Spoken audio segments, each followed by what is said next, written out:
Hi, welcome to the Not Your Average Life Coach podcast. My name is Kay Wilson and I'm a self-empowerment coach and intuitive energy healer. And I am obsessed with helping you step into the most powerful version of yourself. If you are ready to overcome your self-doubt, transform your relationship with love, money, and self-worth, and start creating the future you that you have always dreamed of becoming, you're in the right place. My desire with this podcast is to help you transform the relationship you have with yourself by sharing with you tools and perspectives that will help you actualize the life you have dreamed of creating. Treat this podcast as your own personal treasure trove of rich ideas, practices, and teachings that will transform your day-to-day experience. I am so excited for our third installment of Lunar Love. So here I am again with the wonderful Jane Gleeson-White, who is going to once again share her amazing insights around what we can expect from the next new moon and the following full moon. So without further ado, I am going to let Jane take us further. Do you want to tell us what we can expect from, well, the coming new moon? That's, I guess, the best place to start.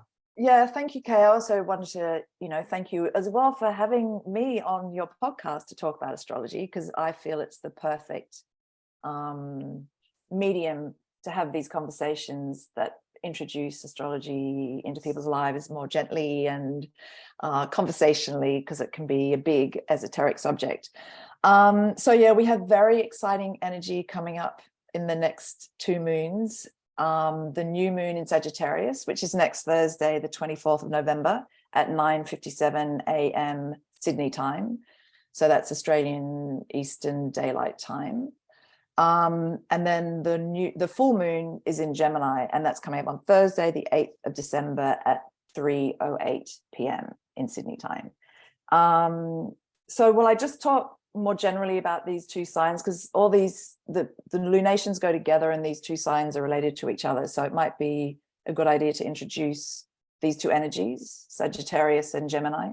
Yeah, so I don't even know what lunation mean. What does well, just the moons. So the new moon, the full moon, they connect to the two signs which are in polarity, and this month they are Gemini and Sagittarius, the third and the ninth signs.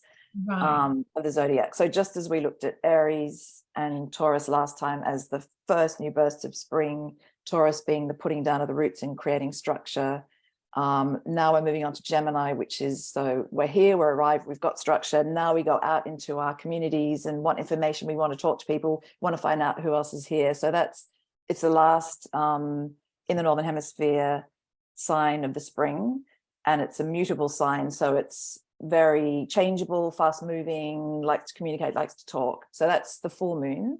And then Sagittarius, so that's understood as the lower mind and the local kind of community. And Sagittarius, I mean, not lower mind, sorry, Geminis, it's the logical mind, it's the kind of rational brain. And the Sagittarian energy is more about well, I'm not even going to call it higher mind, but how we connect to the big picture. It's very big picture energy, whereas Gemini is more the details. So okay. Sag is more the forest and Gemini is more the trees. And it's also about our desire to look beyond our local communities, to travel, to learn foreign languages, to study at university. So it's really about expanding our sort of knowledge, our wisdom, and it also rules religion. So I guess the structure within which God, spirit, the cosmos sits in various ways that humans have found to create religious structures on this earth. So they're the two energies we're working with here. Okay, so you've said a few interesting things there that I would like to talk to. So firstly, the full moon, you referred to the one that we had that's just passed, so the Taurian full moon, and this coming Gemini full moon, in reference to the Northern Hemisphere energy. And so the new moons, are they more in reference to the Southern Hemisphere? Or? Oh, no, only that I was saying, because the zodiac is designed for the Northern Hemisphere, what is a spring sign over there is for us an autumn sign. So we have Gemini in autumn in the Southern Hemisphere. So no, that was just a sort of an aside to introduce, because the 12 zodiac signs connect to a different season, but they're Northern Hemisphere seasons. So for us, instead of it being Gemini, the spring sign, it's Sagittarius. So that's, I only introduced the Gemini as the last sign of spring in the Northern Hemisphere, just to give a sense of how that connects to the first two signs. So this is the sign that goes out and explores the local community. It's about neighbors, it's about conversations, about siblings. So we're here on Earth, we've arrived, and now we want to find out where we are, kind of thing. That's the Gemini energy. And the Sagittarius energy is, I want to go out and quest in the bigger picture, either in my mind or actually embodied, and, you know, travel to foreign countries. That's the Sagittarian energy. Right. And so while these are sort of ordinary moons, these are not eclipse moons, but some Gemini and Sagittarius are where the last eclipse season was, and it started in mid 2020 and ended at the end of last year, so December last year, with the last new moon solar eclipse in Sagittarius. So these two new moons will reference that period, which, as we all know, was the period of the pandemic, and so perfectly illustrated because the direction was towards Gemini and our local communities. I just can't believe how perfectly it illustrated how we were all forced to be in our local communities because we couldn't travel internationally anymore. And that is literally the movement from Sagittarian energy of exploring the bigger world through physical movement to being locked down, you know, in various ways in our actual homes and our local communities, which made people connect with their local communities, with their families, with their homes in ways that we just hadn't ever before. And also, many of us, those who weren't working on the front line, were much more still, you know, we couldn't physically move much.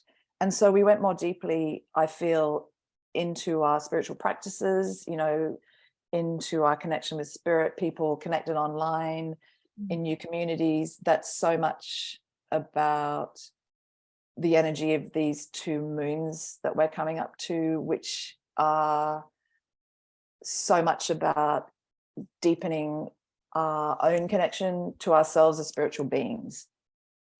So Gemini, so the COVID experience, that is relevant to the two moons that we're having now, just in terms of the kind of experience that it offered us. Only because the eclipses were in Gemini and Sagittarius. So that was the big collective energy in 2020 to the end of 2021. So because that's where the huge collective energy was focused on, astrologically speaking, bringing us back to our local communities, that was actually the astrological karmic intention of those years. And it's just so uncanny how it literally played out. That's the only reason I'm mentioning it. But also because these two moons are about our local communities and our communication and our, I guess, our connection to our intuition or our higher self or spirit, however you want to call it, and the way that that's been deepened and amplified during these lockdowns and everything, you know, so which culminated in December 2021. So it's probably worth thinking about where you were at in December 2021 in terms of your connection to your higher mind, your intuition, what new visions you were calling in for yourself for 2022, because this moon will help you to extend that, or, you know, assuming that what came in this year was good and what you wanted. And if it wasn't, if you found that it was not really what you wanted, the new moon next Thursday is offering you the opportunity to revision how you want to go into 2023. Right. So that's the big, this is probably the energy that we kind of want to focus on, I suppose, for this year, is this visioning quality, and becoming clearer on what it is that we want to vision in. Is that right? So Well, what it's allowing us, I mean, so to specifically think about the new moon coming up, it's amazing, fantastic, expansive energy. It's optimistic, it's fast, it's fiery, it's future looking, it's visionary, it's confident, you know, all the things that may not have been very available to us, you know, because there's been a lot of big sort of deep energy and a bit of stuck energy, a lot of hard lessons we've had to learn, especially those last two eclipses, a lot of emotions. This is not emotional energy, it's fiery, it's passionate. So it's bringing the chance more just to sort of let go of the past and how we might have thought about ourselves, and to just imagine something completely new if we want to, or to reimagine where we are in bigger ways. So it's such hopeful, exciting, positive energy, you know. So if anyone's feeling a bit tentative about what they might imagine because it's not going to come true, because nothing ever has and nothing's manifested, this, let go of all that. This is time just to, it's brand new energy, and it's on a trend that's going to continue for the next 2 years, like brand new energy, fast, fiery energy.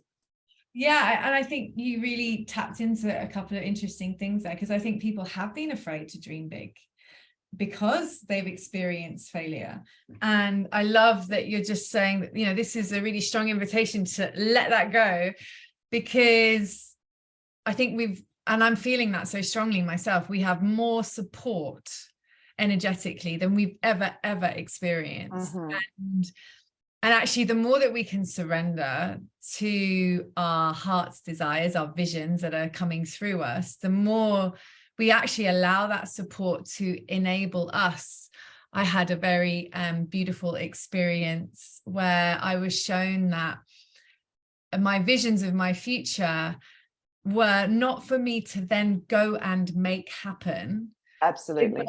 More about, we just want you, the spirit is very clear. It was, we just want you to get excited. Oh, it's perfect. That is exactly this moon. Excited about the feeling of this. And in the excitement and joy of this vision that you're holding in your heart for your future, everything will take care of itself. That's so much the energy of this new moon. And I, you know, so it's definitely about that heart and being in your heart and getting excited and feeling the passion again. I would also even say it's, yes, surrender, because it's all about going to the heart, and that implies some degree of surrender, but it's not even that sort of, I don't think surrender is complicated, but it's not even that. It's just like, be in your passion, be in the moment, be in, you know, whatever turns you on, go for it. Like, just, it's really, it's not that it's unthinking energy, but it's brand new and it's fresh and it's mutable energy. Both these signs are mutable, which means they're changeable, they're fast, they're quick. You know, it's like reality is a little more soft and able to be malleable, yeah, a bit more malleable. So it's just like, you can actually start to dream big again and have the confidence to do so.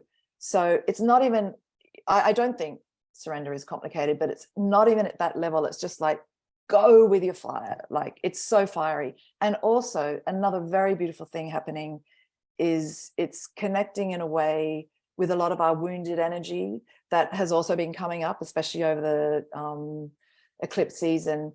And it's an opportunity to just burn it off. Like, not even, you know, so there's a little bit more of this Scorpio season left where we're still going deeply into our emotional beings. But from next week, it's just going to be, we don't have to be there anymore. We can just go right, you know, fast burn through our wounds and just heal them, you know, and just move on.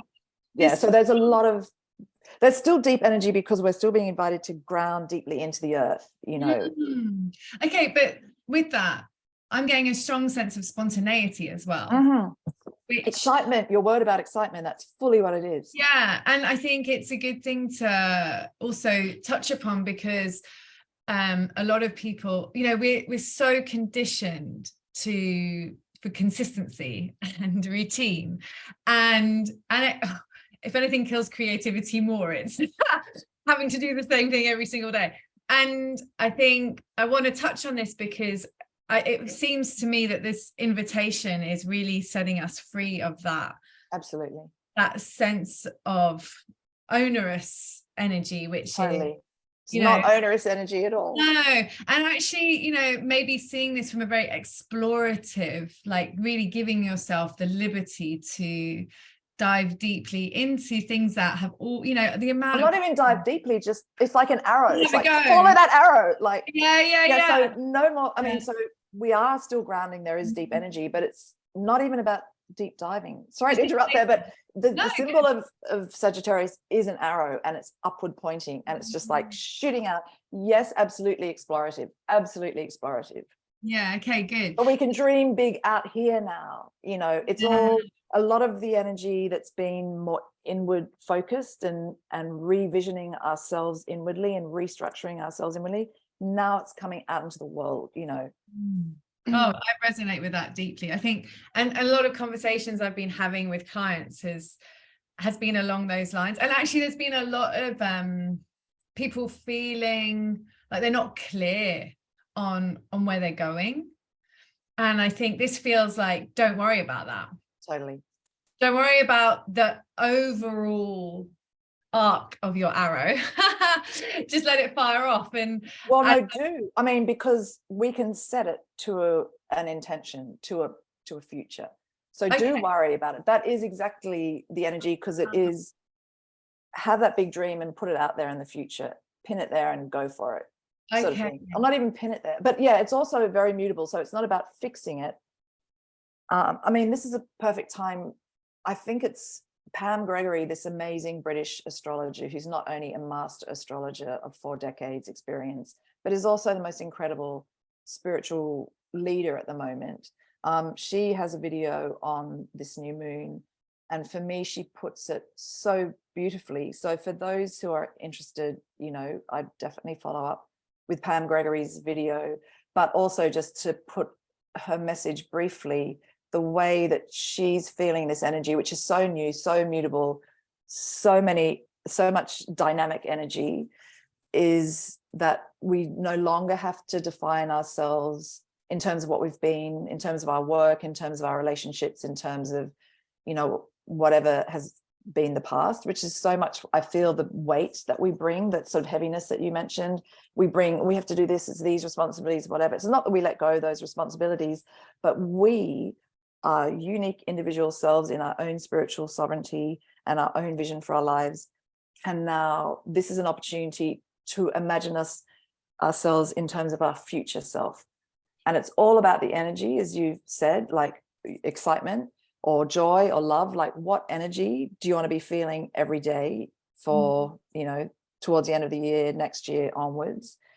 And then once you get centered in that energy, like love or joy or peace or excitement, passion, whatever it is for you, then what do you want to be? Like, what do you want to be now? This is a time to imagine big and new. Like, do you want to be a teacher? Do you want to be a spiritual leader? Do you want to be a healer, a parent, the best CEO? Do you want to be an activist? Do you want to go into politics? Whatever dream that you may have deeply connected with during this eclipse season, your deepest desire, or have had for some time, maybe dreamt up during COVID because of this energy of Sagittarius and Gemini, your biggest secret dream, start to dream it, start to feel it, and start to name it and start to call it in, because this is what this new moon is making possible. Amazing. How exciting. And so just to reiterate, the new moon is which date? Next Thursday at 9:57 a.m.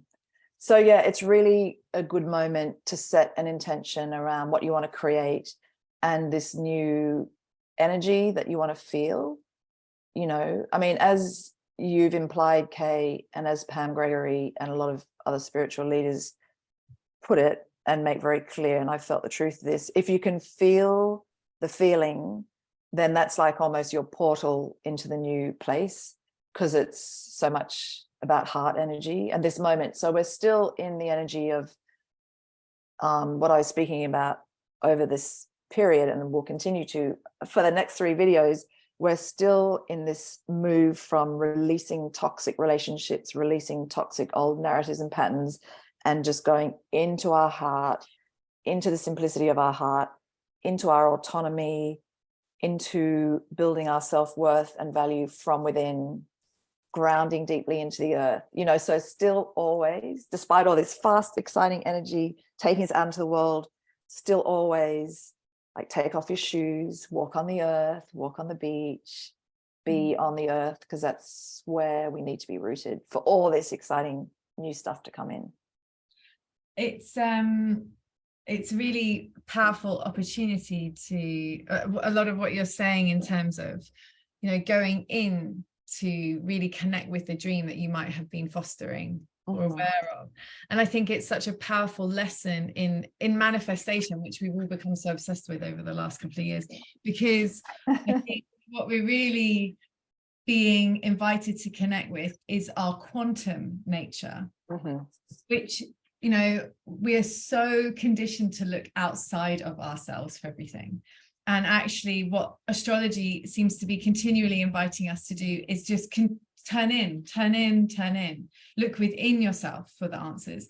And the reason behind that is because we are generators of our experience. We generate out of our being the physical experience that we have, and understanding that that comes from feeling is the key to the futures that we crave, actually.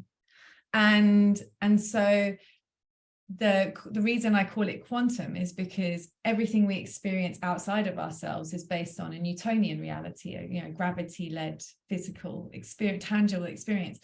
And yet this is the outcome. This is the product of what's actually being birthed from within ourselves. Because the quantum, which is all about the feeling, is less than 1,000th of an inch that is within us. And, you know, we are these kind of reactors of energy, and we are, through our visioning, through our dreaming, we are really creating these energetic impulses which actually transform the quantum field that we are experiencing and allow these new shapes to take form in our 3D experience. So I think it's really exciting that this is such a powerful invitation from the planets.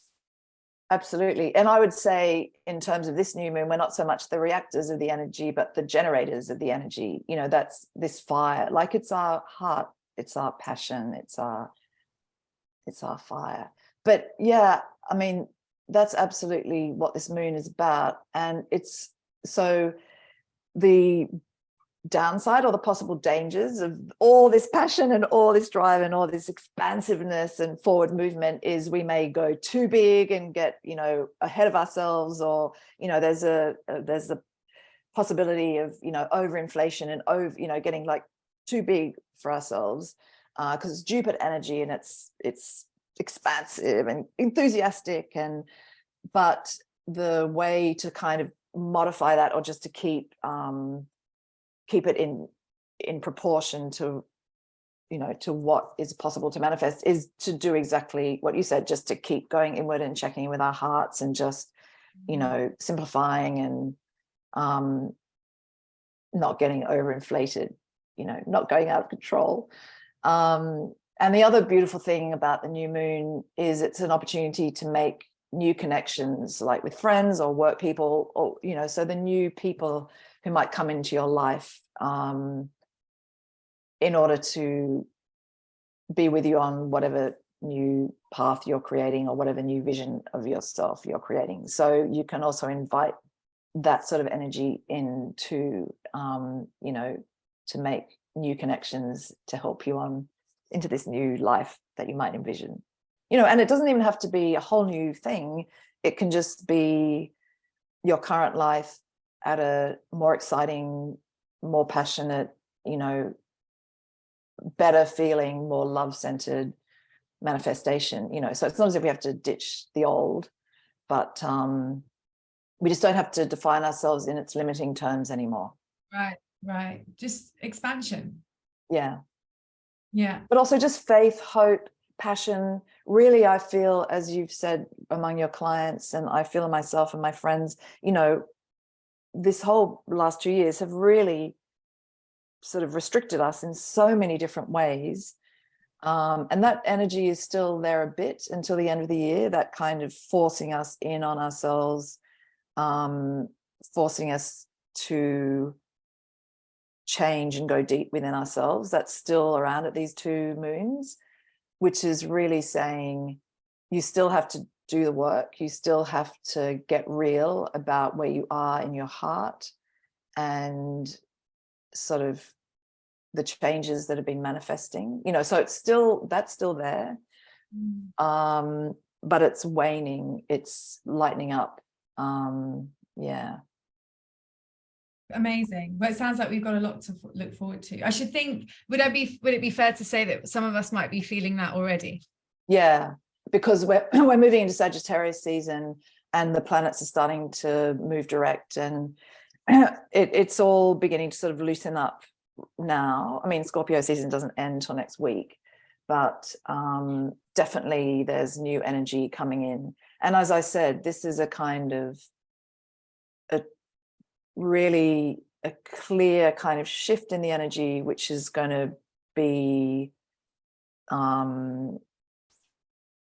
increasing, I guess, over the next 2 years until we move effectively into the Aquarian age. So there's a lot of huge new energy coming in around 2025, 2026, which is much faster, lighter, more fiery, more airy, and just really changing everything, because we've been very much in a sort of earth-centered paradigm for the last 200 years, which we can all see. It was the Industrial Revolution, it was mass production, it was a very material, like all the advances came in the material world, and we're moving into a much more airy, mental, intellectual, fast-moving period, which will bring all sorts of fast change on a more quantum level, as you say.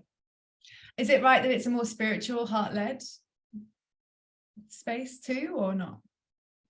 It's more, I mean, they're probably the wrong ways to characterize the actual age that's dawning, which is the Aquarius one. It's more about, it's all about the rainbow family on Earth of all humans, all plants, all animals, all beings on Earth. It's more about that rainbow tribe. So it's more about being our true individual selves and being able to be, being safe to be, and honored and nurtured by the individual self of everybody else in community. So that's the energy. So I guess it's being in that heart place that will allow us to do that, to be fully ourselves. Conceived of Rainbow Tribe in through that lens before, but now I actually get it. I see what you're saying. I had only, seen it as lots of different ethnicities coming together, and yet now I think what you're suggesting or saying is actually every single one of us as individuals allowing us, as they're starting to call it, or maybe we've been calling it for a while. I'm not in touch with, cool chat, but it's like fly your freak flag. That seems to be something that I haven't heard it either, but yeah, totally. And it's just like literally just flying your own flag, like when you're and now connecting that for me as that's what the rainbow people are. They're each of us acknowledging the full spectrum of who we are as individuals, and Totally. Yeah, beautiful. And that's very much also been allowed by the last 2 years, where a lot of people have come out as spiritual or astrologers, or a lot of people are just being much more fully themselves. I speak for myself. I mean, This is the first time I've been fully out as an astrologer, because it didn't feel safe to be like that before, and it feels like we're in a time where this is just much more acceptable. I must admit though, I was under the impression, I thought I had read or heard that the Aquarian age was supposed to be this new spiritual dawning. It is. But the main point of, or the main energy of it is just this: no more top-down structures. It's like this universal fraternity, sorority, universal. It is the sort of rainbow tribe. It is everybody connected. But yeah, it is it's a lighter area, more spiritual, I guess, if you want to use that word. It's a more enlightened age, but we're coming out of the Piscean age, and if nothing else, the most spiritual age, but obviously it got very abused in the way that the church, well, from my point of view, it was, ossified by the structures of the church in very hierarchical ways. That was very much the Piscean age. So that was a very spiritual age as well. This is much more, and also this is a more galactic age. It's more, connecting with the universal tribes, the rainbow tribes, not just of this earth, but of the whole universe. Right. So it's really about cosmic connection.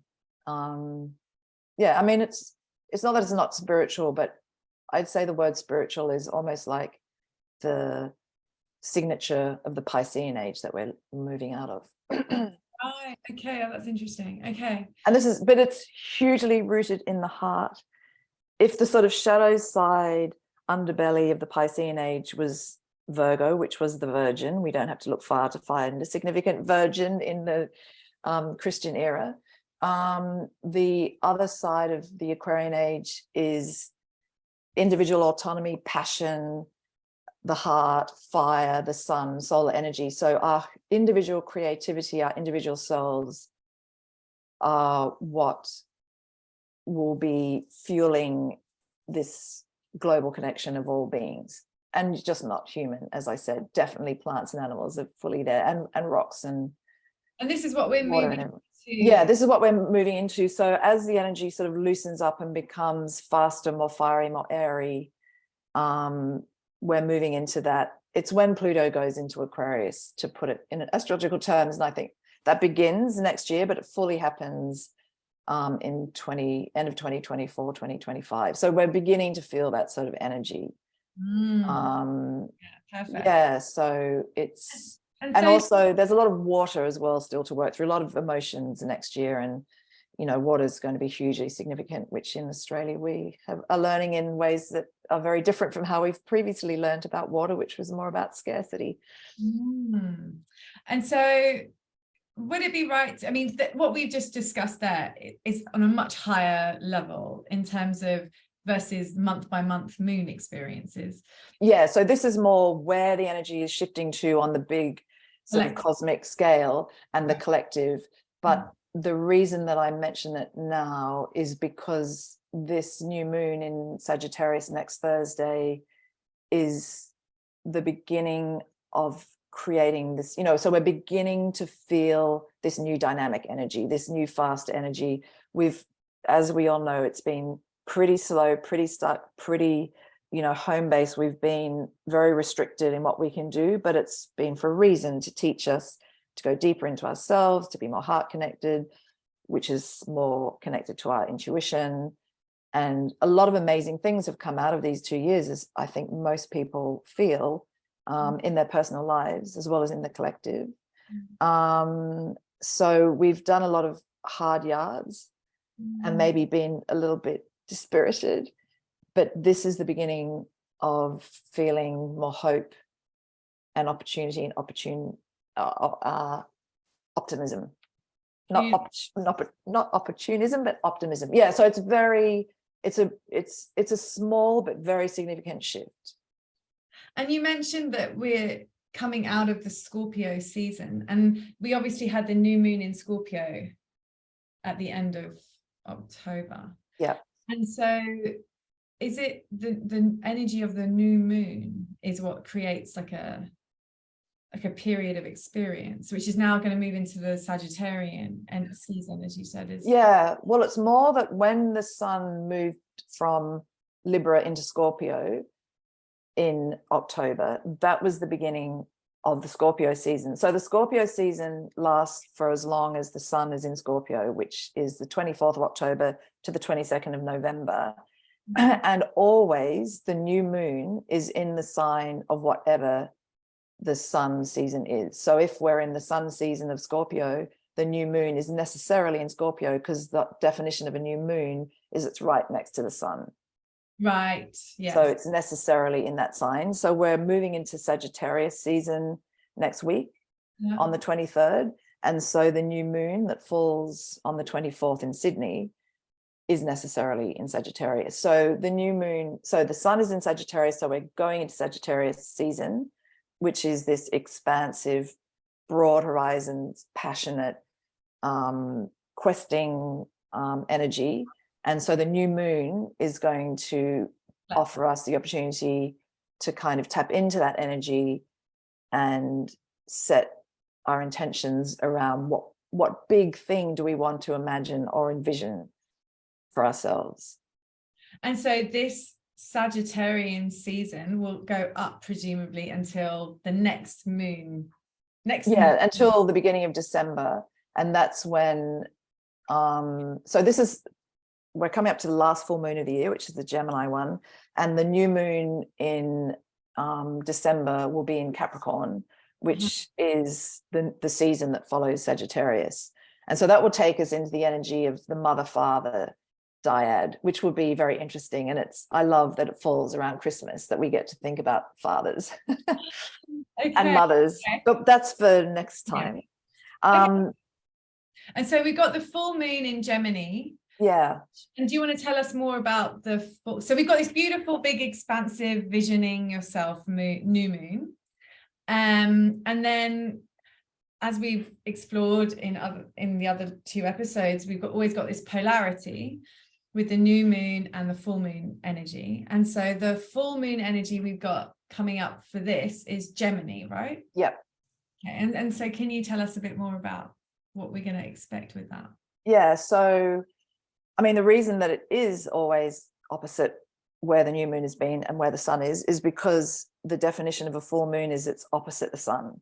So if the sun is in Sagittarius, then the moon is necessarily going to be in Gemini. So yeah, we have a full moon in Gemini coming up on Thursday, the 8th of December at 3 p.m. in Sydney time. And that is, so full moons bring a culmination to something that we've been working on.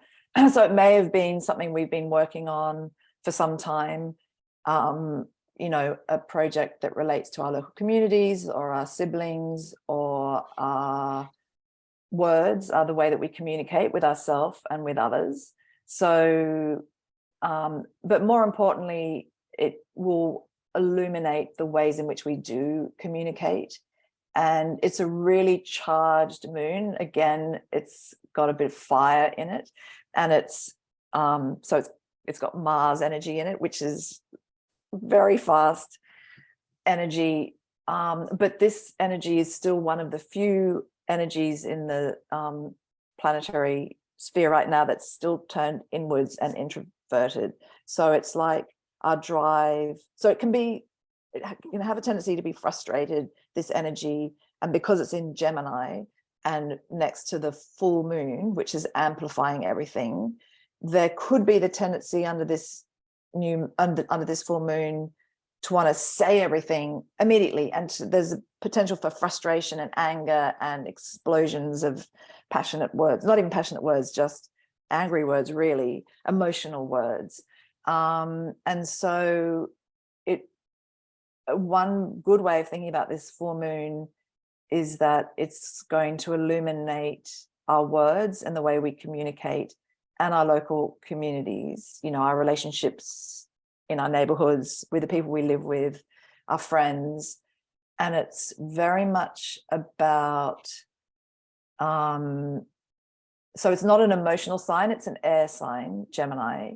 And so it's about allowing whatever might be coming up, erupting from us emotionally that we want to say in words, and stepping back from that and just observing it so that we don't get caught up in the heat of the moment and explode at people. So there's the potential for some explosive energy around the Gemini full moon, but really it's still some beautiful energy coming with it as well, which is really about our courage. And so although there are these dangers that we might overspeak, it's really inviting us to speak from our courageous heart.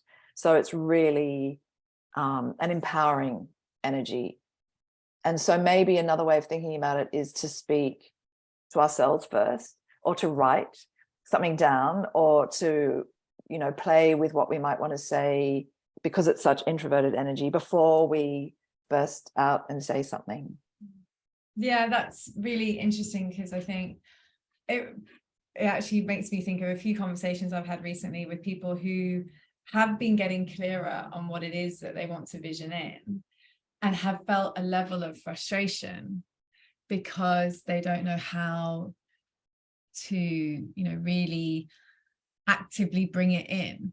In terms of speaking it, or just, one person in particular, I know she wants to be a remedial masseuse, and she's trained to be, but she's not in a situation domestically at home which is supportive of that right now. And she's giving herself a hard time because she doesn't think she's doing enough to make it her reality. And yet she has children, she has lots of going on. And so it's interesting, because I think that frustration, this is why I love doing these podcasts with you, Jane, because I think having this bigger context of awareness around these emotions that are coming up for us helps us to experience them in a much more balanced way, because we have this ability to distance ourselves from them, essentially, or just accept them, even. That might be a better way of saying it, from a perspective of much greater compassion, actually. And actually, my advice to her was just trust that it's all going to come together at the perfect time in the perfect way.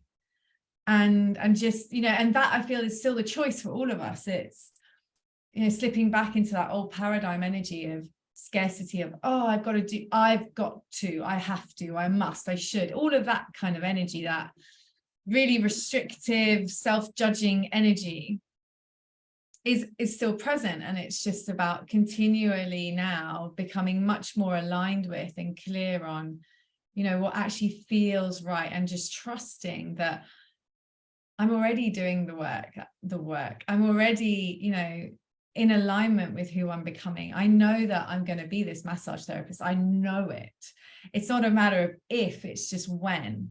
And I think sometimes frustration can be born of a doubt that we'll actually do what we think or want to do. Totally. Actually, it's just consistently reassuring and self-soothing that it's all okay, don't stress, it's happening in its own perfect rhythm. And especially working with astrology like this, and really connecting with the time required with all the moons, and we're really aligning ourselves with the time that nature takes to bring something into reality, to birth things. And I think that's really helpful. That's interesting, that example, because that frustration, I think, speaks a lot to this slowness and stuck energy that's been around, and very much connects with the new moon in Sagittarius, of just envisioning herself in this new form. And yes, it is about trust. Sagittarius is a lot about trust and hope and faith and all those words. So that's, I feel, very much the new moon energy that you're describing there. Whereas this full moon in Gemini, it's all about communication and the words that we use. And it is about acting on them. But, in terms of that particular example, a way to think about the Gemini full moon in relation to that is, what words can she find from her own courageous being to articulate this need in a way that makes this more possible within the situation she's in, her local community, which sounds like a house and possibly a family or whatever. But whatever so it's so much about communication. Gemini rules communication. So the full moon would be, the frustration that might be felt there would be more about her need to find words to express her need to be a massage therapist, or whatever it might be for anyone, to the people around you, and so the danger there, again, as I was saying, is to explode with emotion, because it's been building. It's the full moon. We've come to some culmination. We need to release something, but it's not an emotional sign. Gemini is an air sign. So just to sit with it and stand back. And then, as you always say, and it's very much the message until the middle of next year. Just always go into your heart, simplify, do all of those things. Yeah.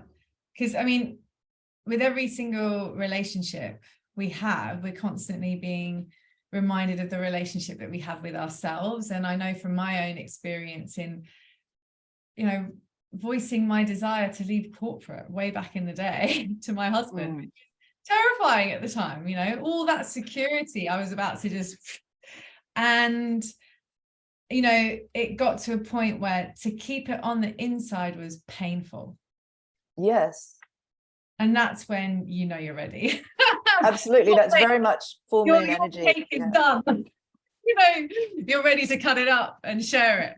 And I think I think from what I'm hearing, there are so many people, as we well know, that are really in the process of discovering new future pathways, and so this couldn't be more perfect in terms of being supported in that way. We're actually being supported in this. So the other thing about this full moon is lots of information is coming in on this, because Gemini also rules information. So huge dumps of information, both from the media, there's so much news, there's a new news cycle every day. And maybe from your friends and your family, there's just so much information swirling around.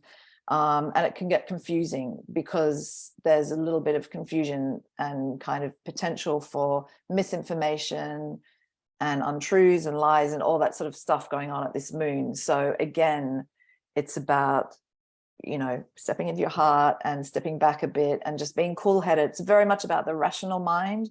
It's very much about, just being cool-headed and standing back. So if Sagittarius is like passionate and hot-headed, Gemini is like more cool-headed, it's rational, and it likes to connect with people, so it's a lot about that. But for me, really, it's about finding our courage to say the words, in the right time, calmly as possible, to the people we need to say them to. Yeah, it's interesting because when you are balanced in what you're doing because you're not emotional about it. And, and I think it might be helpful to sit with any fear or any apprehension that you might have at speaking your truth prior to, if the thought of turning around to your partner and saying, I want to leave corporate, fills you with dread, sit with that dread, sit with it, feel it deeply, but let it be felt within yourself. That's the quantum I was talking about earlier. When we sit and allow ourselves to feel everything, you literally feel the fusion that is happening or the nuclear reaction that's happening inside of you as you move through this resistance. Actually, it's resistance that's built up in your system to allowing your light through, your personal voice, your perfect pitch to be heard. And so when you're ready to communicate effectively, when what you're going to say doesn't trigger you emotionally, when you're neutral. I always think, I've got cauliflower and then I've got the subject I want to talk about, and if I feel about both of them in the same way, then I'm in the right spot. Before, and I know that's not always possible. Like, you could be in the middle of a conversation with your partner and they say something that doesn't remotely feel like cauliflower. That's a challenge. But if you're taking the time, if it's a really big conversation, or I don't want to even say that because I feel like, we can talk ourselves into these things. If it's a conversation that means a lot to you, then make sure you're going to show up with it as powerfully as you can, and don't let yourself be a victim to energies within your being that haven't yet been grounded fully. So just really becoming aware of what it is that you want to communicate and observing how it feels within you, and allowing yourself to just sit with that until it feels peaceful again, until you've moved through it all, transmuted it, and then go and talk, and then move from that place. Neutrality is the key to knowing you're over your triggers and that you're in a balanced space. And I mean, it's very much, I mean, it's also very light, playful energy, Gemini. So it's not, you know, we don't have to get hugely weighed down in these big truths we're digging up. It's not really that energy. It's more like, you know, just what do you need to say? Like, what simply do you need to say? You know, so it's not as if this is going to bring your whole life to some crisis moment. It's not about that energy. It's more just, there's going to be a lot of emotional stuff coming up that you want to communicate, and just respect that and find your courage in wanting, you know, and permission to say it, and in a way that's cool and rational rather than hot, you know. So I don't know what Sagittarius would make of the cauliflower and what you want to speak about, because Sagittarius wouldn't even care about the cauliflowers, just fully engaged in the passion of what you want to speak about. But yeah, Gemini might be more okay, I can sit in the balance of those cauliflower and what I want to talk about, or, you know, what it is that is driving you. And because that reminds me, and when you did that, Gemini rules the hands as well, you know, so they have so much instrumental to how we communicate. And so this is also a fantastic time to write or paint, or, you know, whatever it is that you do with your hands, dance, you know, because the hands, which are also connected to the heart, you know, they help us to materialize the things we want to say. Perfect. Yeah, I think always just being mindful that the energy that you're putting out is the energy you're getting back. And I think it's just yeah, it's good to recognize that I didn't actually know that your hands were reflective of your heart energy. I think, is that what you mean by that? Yeah, I mean, I've only learnt this recently from this amazing yoga teacher, that yeah, the hand meridians or whatever are connected to the heart meridians. So, you know, that's why passionate people speak a lot with their hands, because we're fully activating our heart energy by moving our hands. But astrologically, Gemini rules the hands. And I won't get too esoteric, but esoterically, Gemini, although it's a Mercury ruled sign, which is the sign of communication, is actually ruled esoterically by Venus, the planet of love. So I see so many correlations in this beautiful connection between the communication sign of Gemini, its rulership of hands, and the connection to the heart. And that's probably a really good triad to bring into this full moon, is the way that working with our hands, however it is that we do it, you know, through play, through building a sandcastle, through swimming, however we burn energy or express energy with our hands, is going to connect us both with our heart and with our courageous expression in words. Amazing. Which is why writing is so powerful. Writing, right? Yeah. Well, it's such a connection. I mean, because I've been a creative writing teacher, and you know, I'm a writer, and I listen to a lot of writers, and you know, the way that there's this kind of incredible connection between, like, almost autopilot thing that goes on when you handwrite, especially between your sort of intuition, you know, so it's like the self is kind of to one side and you're just kind of channeling. And for me, I see that as very much about this heart thing, because obviously the more heart-centered, the more connected to intuition, the more connected to the cosmos, you know, and we can channel that through our hands. And just in the simplest pot, like cooking, you know, whatever it is that you do, chopping a carrot. A lot of people love journaling, and that would explain that, you know. And weirdly, I always keep I'm not nostalgic at all. I don't hold on to personal things to the point that my husband gets upset. But I do weirdly hold on to birthday cards, Christmas cards, I have boxes of cards. And I've actually intuitively, I was like, it's the energy that comes with the writing. That's because presumably it's heartfelt energy. Someone writing words to you from the heart. Yeah. Like the gift, don't know what happened to that, don't care. The card, don't know why, I've got them all. Yeah, that's beautiful. And that's very perfectly speaks to this Gemini thing. You know, so these are really fantastic moons coming up. You know, Gemini is very playful. So yeah, probably the very best thing to do in terms of dealing with any of this confusion that could be coming in, too much information overload, and possibly, depending on how connected you are to the cosmos and everything, also coming in from there, like, you know, connection to the divine or spirit or whatever, like so much information coming in.